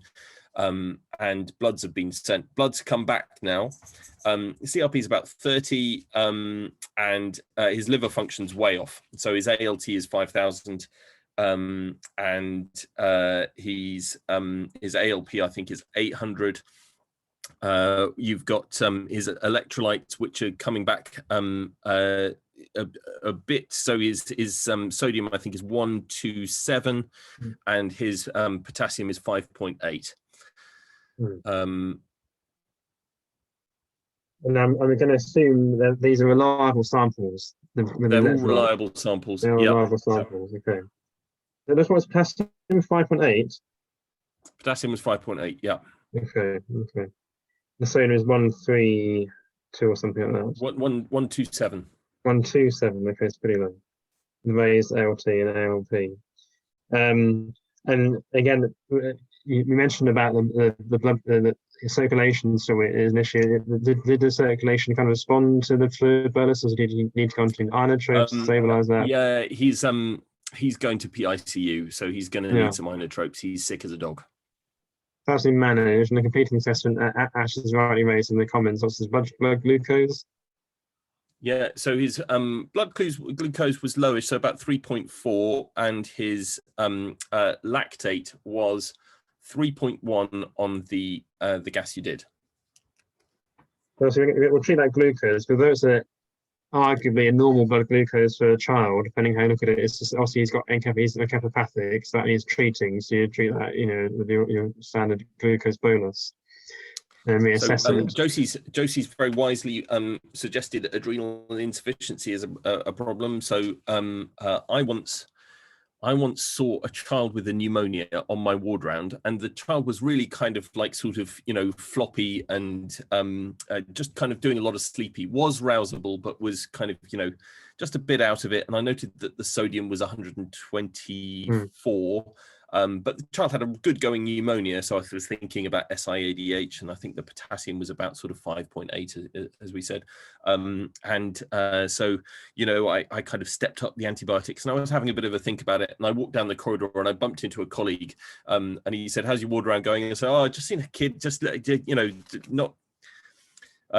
not looking the full ticket with the pneumonia, quite sort of a bit knocked off, and the sodium is low."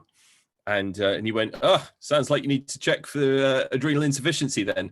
And I was kind of like, "Oh God, yeah, that's right. I should do exactly that, shouldn't I?" And that child, it turned out, had AAA syndrome, which is achalasia cardia, so a kind of, sort of swallowing regurgitation problem, alacrimia, so they don't cry, and adrenal insufficiency.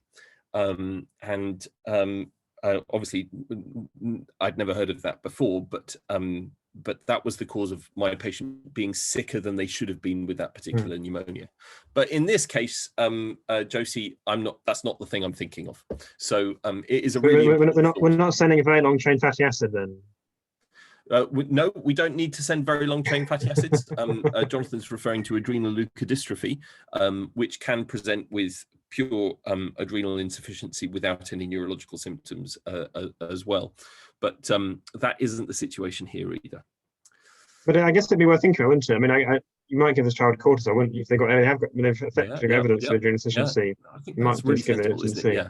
And of course, on the pediatric intensive care unit, when they've got sick patients with low blood pressures on inotropes, then they often give some steroids, don't they? Because whilst the diagnosis is awaited. And Ash has very sensibly mentioned that this could be HSV.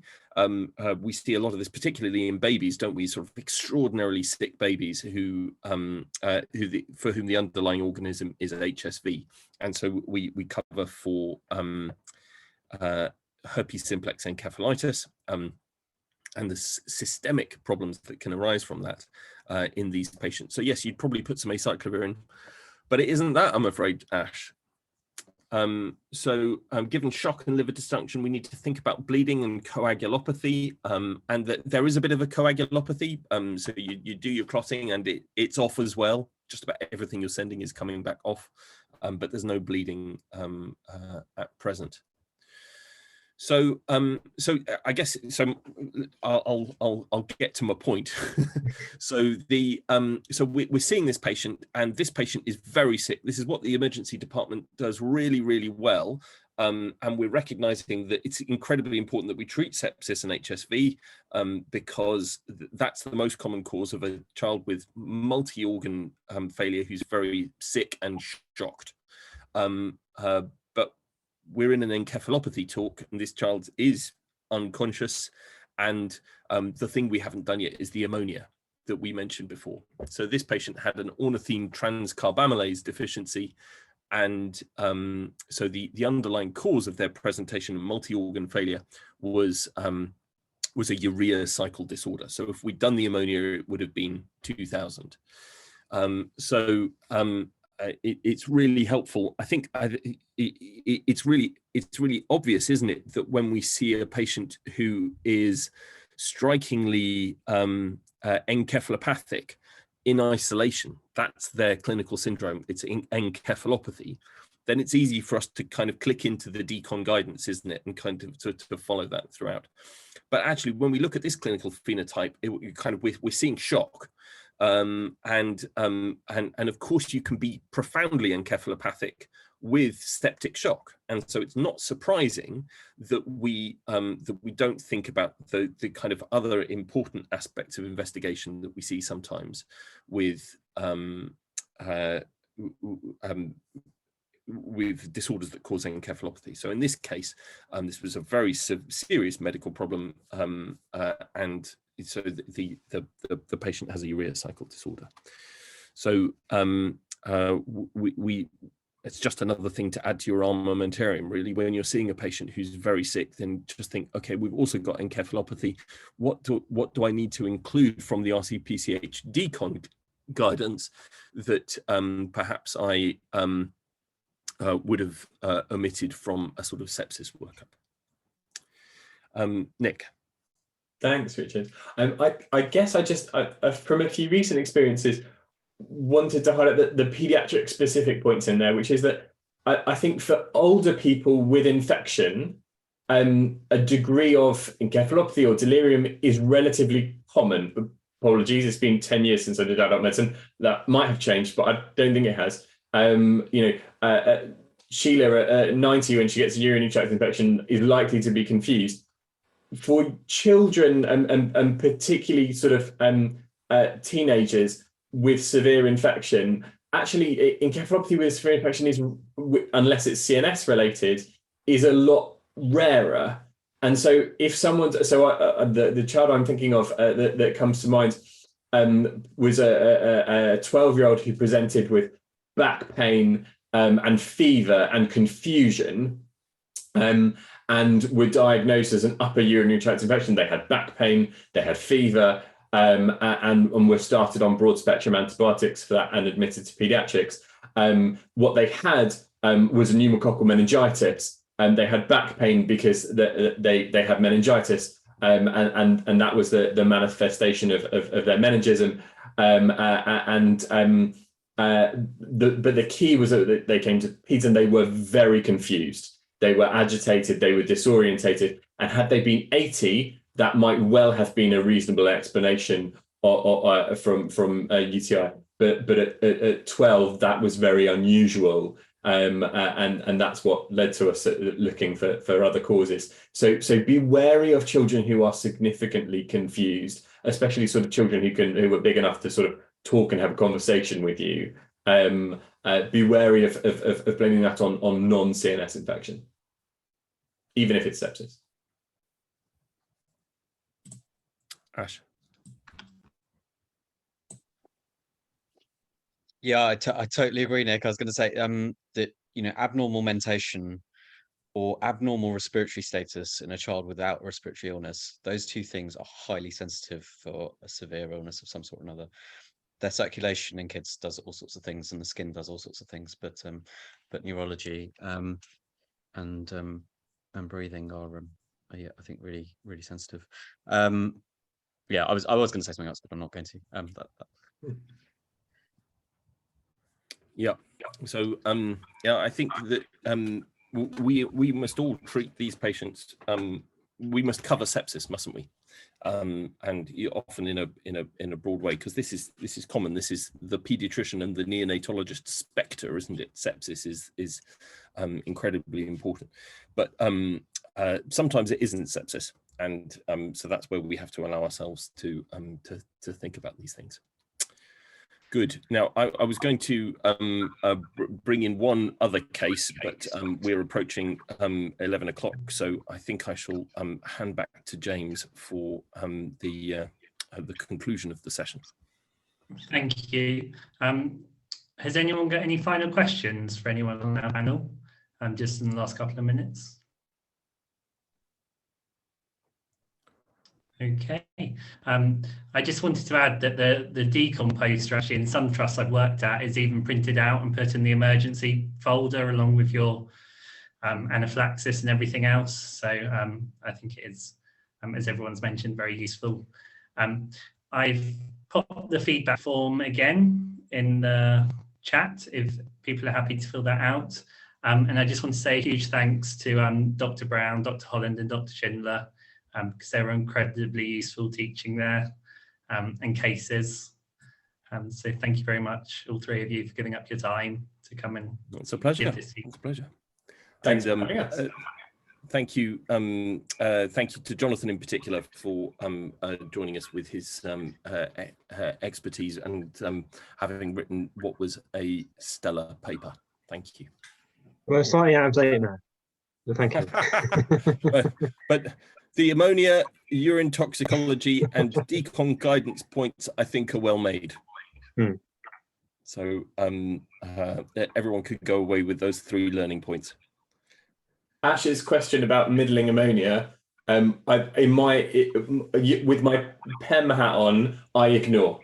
Genuine metabolic disorders come with high ammonia, not middling ammonias. From an ED point of view, if it's not in the in the region of sort of 5 times plus of normal, I tend to ignore it. That might not be the neurology or the metabolic answer, but from a whilst they're in your department point of view, I think you can be reasonably safe with that, and someone can always repeat it later on if they need to.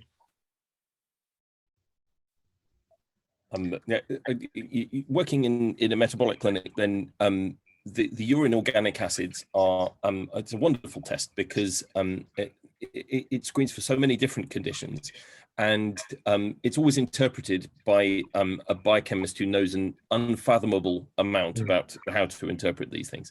So if you've got a middling ammonia, you could send off the urine organic acids at that time, and then ignore it as Nick has done, and then somebody else further down the line would be able to look back at the urine organic acids and kind of like make an interpretation. So yes, it's possible to have an organic acidemia that presents with a kind of middling ammonia. That probably won't be the situation for your emergency department patient, but if the question arises later, at least you've sent the urine organic acids off. You could recommend it on your clerking, but please don't send it under my name from the emergency departments, because no one will chase it, and then someone will spot it in 6 months' time that it's been sort of sat there abnormal for ages with no allocated consultant.